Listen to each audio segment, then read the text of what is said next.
নজর রাখবো পরবর্তী সংবাদে।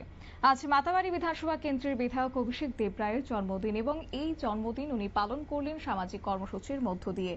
অবশ্য শুক্রবার সকাল থেকে সন্ধ্যা পর্যন্ত এক ঝাঁক সামাজিক কর্মসূচি তিনি হাতে নিয়েছেন বিধায়ক অভিষেক দেবরায়ের অনুগামীরা।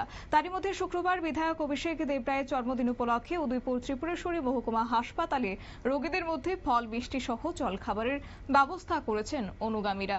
কি রয়েছে বক্তব্য তাদের, শুনুন। সম্মানিত বিধায়ক অভিষেক দেবরায়ের শুভ জন্মদিন, 43তম শুভ জন্মদিন। এই দিনটি উপলক্ষে আমরা প্রতি বছরে বিভিন্ন সেবামূলক কর্মসূচি গ্রহণ করি। এই বছরও আমাদের বিভিন্ন শাখা সংগঠনের পক্ষ থেকে বিভিন্ন কর্মসূচি গ্রহণ করা হয়েছে। তাছাড়া বিভিন্ন বুথ থেকেও আলাদা আলাদাভাবে কর্মসূচি গ্রহণ করা হয়েছে। তারই অঙ্গ হিসাবে আমাদের এই বিধানসভা কেন্দ্রের 23 নং বুথের পক্ষ থেকে আজকে ত্রিপুরা সুন্দরী মহকুমা হসপিটালে যে সমস্ত রোগী আছেন তাদের সকলের মধ্যে ফল মিষ্টি বিতরণ করা হচ্ছে।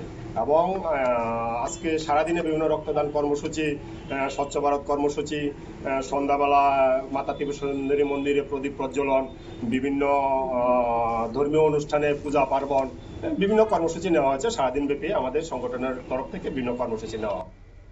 আপনারা শুনলেন তাদের বক্তব্য। অবশ্য 23 নম্বর বুথের উদ্যোগে আজকে বিভিন্ন সামাজিক কর্মসূচি হাতে নেওয়া হয়েছে। অভিষেক দেবরায়ের 43তম জন্মদিনকে কেন্দ্র করে প্রত্যেক বছর তারা একাধিক কর্মসূচি হাতে নেন এবং এই বছরও ব্যতিক্রম নয়। সেই সঙ্গে অভিষেক দেবরায়কে আজকে প্রত্যেকেই শুভেচ্ছা বার্তায় ভাসিয়েছেন। নিয়ে নিচ্ছি ছোট্ট একটি বিজ্ঞাপন বিরতি, সঙ্গে থাকুন।